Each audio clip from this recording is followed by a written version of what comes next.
Hey guys, this is Jamie from yugiohmcc. This is the deck profile of a pretty random deck. I actually bought most of the cards from Unicorn Cards for about £3 at most, because they're all commons and nothing special about them. But when you put them together, they are actually a pretty cool deck.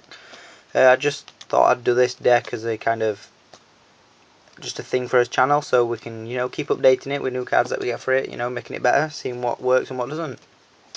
I'll start with monsters. The first two monsters are two Flyfangs. Basically, when it attacks a defense position monster, it inflicts piercing, and at the end of the battle phase, it's removed from play until the next standby phase. Next two monsters are Kodaris. You can destroy one Umi on the field and select two cards your opponent controls and send them back to the graveyard. Send them to the graveyard. Two, Nimble Manta.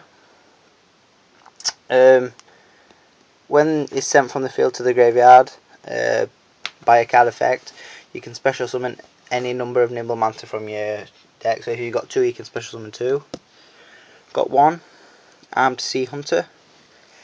If I control another face-up water monster, I can negate the effect of a monster that is battled with this card